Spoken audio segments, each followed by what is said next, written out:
Good afternoon, everybody.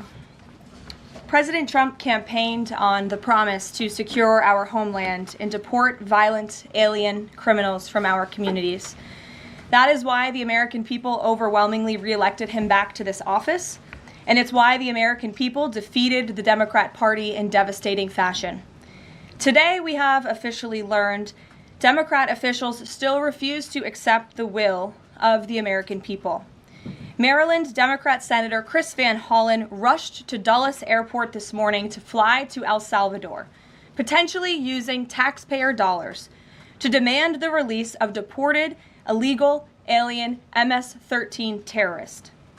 The Democrats and the media in this room have continually and wrongly labeled Kilmar Ebrego Garcia as a Maryland father. There is no Maryland father. Let me reiterate. Kilmar Ebrego Garcia is an illegal alien, Ms-13 gang member and foreign terrorist who was deported back to his home country. And when Kilmar Ebrego Garcia was originally arrested, he was wearing a sweatshirt with rolls of money covering the ears, mouth, and eyes of presidents on various currency denominations. This is a known Ms-13 gang symbol of hear no evil, speak no evil, see no evil. Ebrego Garcia was also arrested with two other well-known members of the vicious Ms-13 gang. And two separate judges found that Ebrego Garcia was a member of Ms-13, and that finding has never been disputed. And just this morning, it was revealed through Maryland court documents that Ebrego Garcia's wife petitioned for an order of protection against him for two instances of domestic violence in May of 2021. And here is the order right here. The court ordered that the respondent committed the following acts of abuse. Once in May of 2021, assault in any degree. And on May 4th of 2021, he punched and scratched his wife, ripped off her shirt, and grabbed and bruised her. This is from a court in Maryland. So not only are Democrats rushing to defend an illegal criminal foreign terrorist gang member, but also an apparent woman beater. To set all of that aside, the basic fact that he was illegally inside our country and had a lawful deportation order made him subject to removal back to his home country of El Salvador. And if he ever ends up back in the United States, he would immediately be deported again. Nothing will change the fact that Ebrego Garcia will never be a Maryland father. He will never live in the United States of America again. And the United States Supreme Court ruled unanimously that the President of the United States and the Secretary of State could not be compelled to forcibly retrieve this citizen of El Salvador who is currently locked up in a maximum security prison in his home country due to his Ms-13 membership. To remind the media and the Democrat Party, Ms-13 are among the most vicious and dangerous individuals in this world. They pose a direct threat to the United States, El Salvador, and any other country who maintains basic law and order. Ms-13 rapes innocent girls and women, runs sex trafficking operations, murders for sport, and terrorizes law-abiding people. That's why El Salvador President Bukele made it clear this week that he will not be releasing this Ms-13 gang member from his prison. But that is not enough. All of that is not enough to stop the Democrat Party from their lies. The number one issue they are focused on right now is bringing back this illegal alien terrorist to America. But where are the Democrats applauding the fact that southern border crossings just hit a historic low? Where are the Democrats supporting our brave men and women of law enforcement who are putting their lives on the line every single day to arrest the violent illegal alien invaders that the previous administration allowed into our country? And where are the Democrats when innocent Americans are victimized by illegal criminals that Joe Biden let in? It's appalling and sad that Senator Van Hollen and the Democrats applauding his trip to El Salvador today are incapable of having any shred of common sense or empathy for their own constituents and our citizens. Nobody knows this more than the woman standing to my right, Patty Morin, whose beautiful daughter Rachel was brutally maimed and murdered at the hands of an illegal alien in August of 2023. Patty no longer has her daughter because of the failed Democrat Party's open border, and these are policies that President Trump is bringing an end to. Patty should not have to be here today, but she is, and we are grateful and we are honored for her willingness and her request to share her powerful story with the world. Thank you, Patty, for being here. Thank you. A lot of you don't know the whole story about Rachel and about the crime that was committed against her.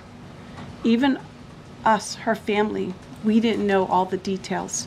They kept most of it close to their chest, the detectives, because they didn't want to do anything to hurt the case. They wanted to keep the integrity of the case, so they kept everything close. I sat for the last 2 weeks in her trial, and we saw layer upon layer upon layer of evidence against the accused, an illegal immigrant from El Salvador. And the things that we thought, well, maybe this might have happened, we didn't know. But when we were at the trial, we got all the puzzle pieces.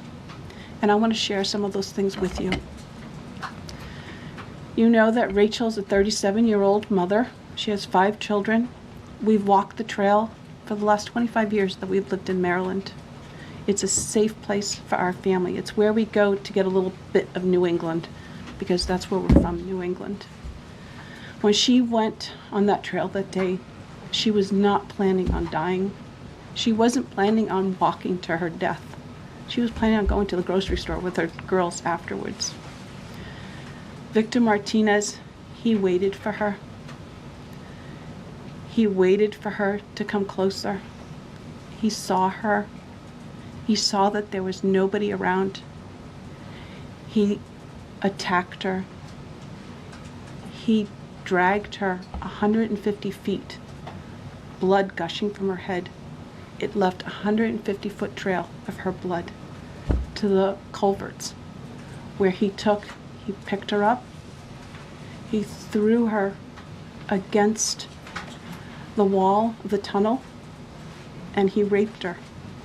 But before he did that, he stopped on that trail, and rocks, still stained with her blood, he used them to hammer her head against those rocks. They say at least 20 times they could count the cuts in her head.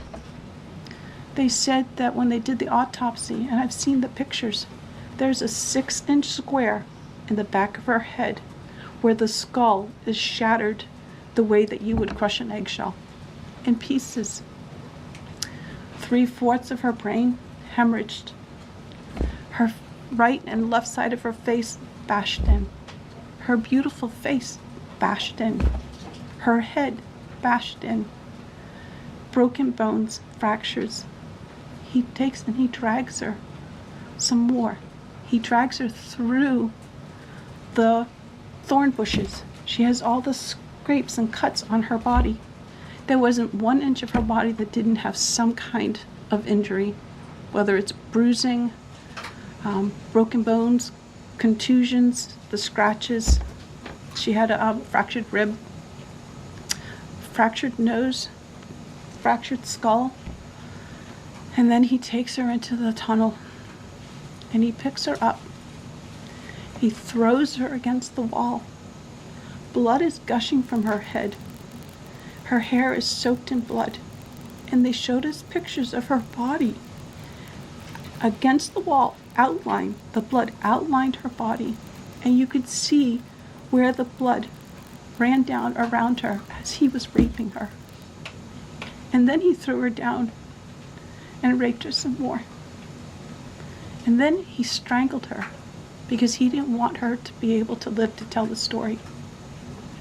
They said that when they did the autopsy on her neck, that one of the things they do is they open up the neck and they look to see how far the injury is.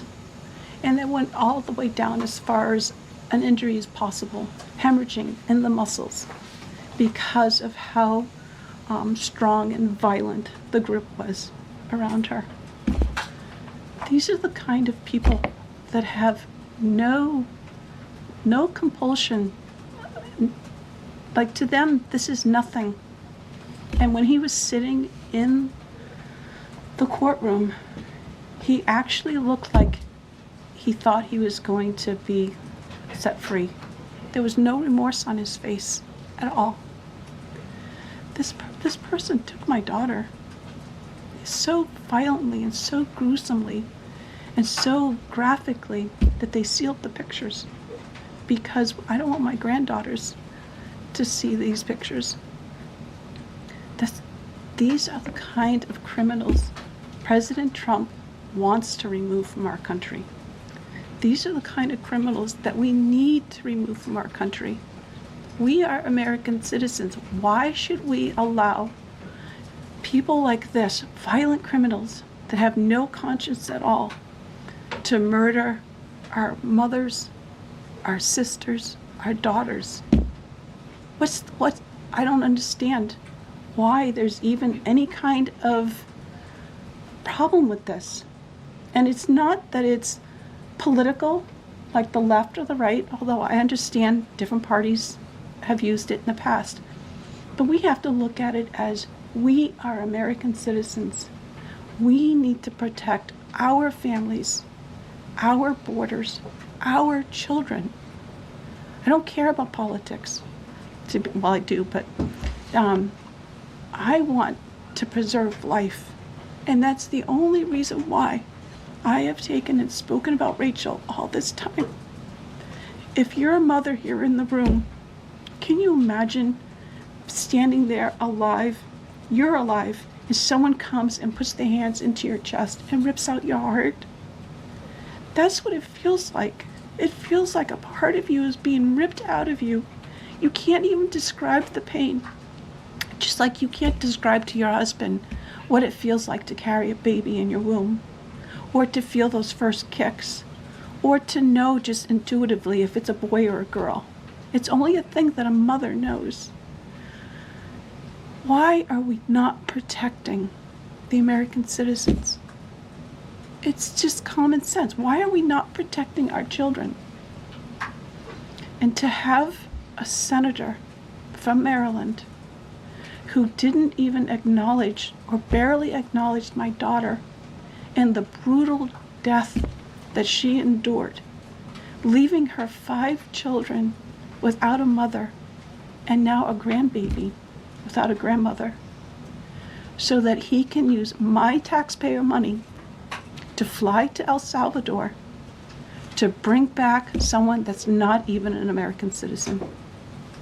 Why does that person have more right than I do, or my daughter, or my grandchildren? I don't understand this. Thank you. Thank you. Thank you. And I just want to say that as a mother and as an American citizen, the president and our entire team, and I hope people in this room are grateful for your willingness to come here and your request to share your daughter's story. And I think the country hears you loud and clear. So thank you. Does anyone have any questions for Patty or for me? No? I have a question. No? Anybody? Okay. We'll see you all later. The president will be at his dinner later this evening.